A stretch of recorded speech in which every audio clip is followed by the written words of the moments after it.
السلام عليكم ورحمة الله تعالى وبركاته. أصحابتك وحرن channel كدوينها يوتيوب. ما أنت وحنو برنامج كنا كسو قادة دونا شخص دربجيف أها بس إنه لشيء أي دبس كبد شيء. نكن أيا وحوها دربجيف مثلا سي عجيب تدك ويدي سنجر صدقة هسه هاتين نكاسي مسكين كاها دربجيف كاها أي إنه لشيء سي كذي سهل مرسوب بد شيء. iyadoo ay waqti xaadirkan sanadkii ay soo xaroodaan dhaqaale gaaraya ilaa iyo malaayiin dollar haddaba sidee u dhacday qisada ninkan la yaabka ahi qaabkuusa ninkaasi faqiirka ahaa ee derbijiifka ahaa isugu bedelay nin xidig ah oo caalamka aad looga qadariyo hanaga dheeraanina daawo barnaamijkoo dhammaystiran qadar xaysiisa kadib ku xidhnow channelka dadweynaha subscribe saar oo ku soo biir ninkan ayaa waxa lagu magacaabaa Ted Williams. Ted ayaa sanadu markay ahayd 1993 muddo 3 sano ah waxa uu jiibsan jiray gidaarada iyo tiindooyinka ay dhistaan dadka homeless-ka ah amba derbijiifka ahi iyadoo halkaasi uu ka heli jiray sadaqooyin iyo gargaar dadka shacabka ahi u fidiyaan. haddaba bishii Janaayo 3 2011 ayaa nin wariye ah oo wadada mariyay oo gaarigiisa watay waxa uu la kulmay nin miskiin ah oo wadada taagan oo dadka gargaar weydiisanaya. haddaba ninkii miskiinka ahaa ayaa ninkii wariyaha ahaa weydiistay gargaar iyo caawimaad balse ninkii wariyaha ahaa ayaa codkiisa aad ula dhacay iyadoo uu ku lahaa ila hadalkaaga han dhageyste.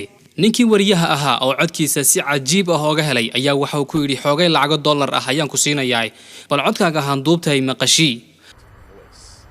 Hey, I'm going to make you work for your dollar. Say something with that great radio voice. When you're listening to nothing but the best of oldies, you're listening to Magic 98.9. Thank you so much.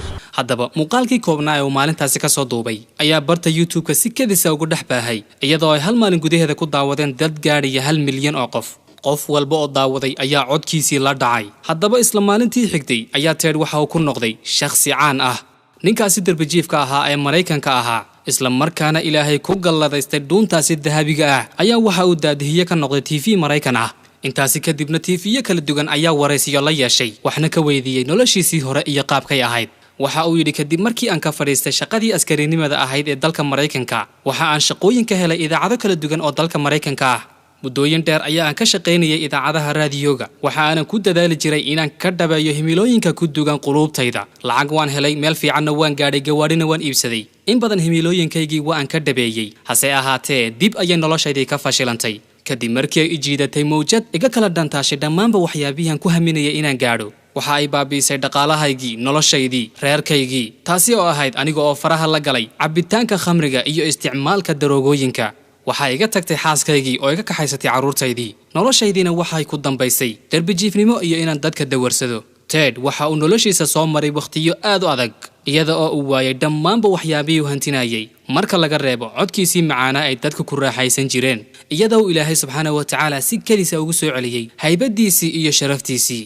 Ted waxa uu sheegay inuu intaasi kadib uusan dib ugu dhawaanin dhammaanba noocyada kala duwan ee cabitaanada khamriga ah. waxa uuna sheegay Ted inuu isu bedelay waqti xaadirkan shakhsi cusub oo aan ahayn kii hore. ninkan ayaa haatan waxa uu tagaa wadooyinka si uu u caawiyo dadka baahan isagoo siiya dhar iyo waxay u baahan yihiin. sidoo kale dadka bilaa camalka ah ayaa waxa uu siiya shaqooyin. ninkan ayaa waxa uu si ballaaran caan uga noqday internetka iyo TV-yada iyadoo laga yaabo in badan oo idin ka mid ah inaad hore waragteen. waxa uu ka qayb galay bandhigyo TV oo aad u badan. mid ka mid ah shirkadaha waaweyn ayaa waxa ay ka codsatay inuu u sameeyo xaysiis iyadoo isla markaasina uu halkaasi ka soo xareeyay dhaqaale aad u ballaaran. sidoo kale waxa laga codsaday inuu noqdo faaleeyo dhinaca kubadda gacanta ee loo yaqaano basketballka.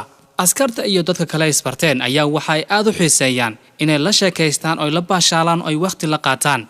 sababtuna ma aha codkiisa oo kaliya hase ahaatee waxa aad loo xiiseeyaa shakhsi ahaantiisa. qof waliba oo kulan la yeeshana waxa uu ku ammaanaa furfurnaanta iyo soo dhaweyntiisa diiran. dadkana ka faqiirka ah iyo ka taajirka ah waxa uu iskula dhaqmaa hal qaab. marka uu shaqooyinka tagayo waxa uu gacanta ku sii qaataa xalwado iyo macmacaano isagoo isla markaana u qaybiya dadka shaqaalaha ah iyadoo isla markaana dadka dhammaantood ay wada siman yihiin. waxauna ula dhaqmaa kan shaqaalihiisa ugu sarreeya iyo kan ugu hooseeya dhulka nadiifiyaba hal qaab. haatan waa nin faraxsan oo reer leh waxa uu leeyahay 9 caruur ah 7 gabdhood iyo 2 wiil. aad ayaad ugu mahadsantihiin daawashadiina. sidayse fikirkiina idinla tahay isbedelkaasi cajiibka ah ee ku dhacay ninkaasi? haddii aad ka heshay videoga like saar siina share gare intaanu barnaamijyo kala sugman doonaba. salaamu calaykum waraxmatullaahi tacaala wabarakaatu. ku xidhnow channelka dadweynaha subscribe saar oo ku soo biir.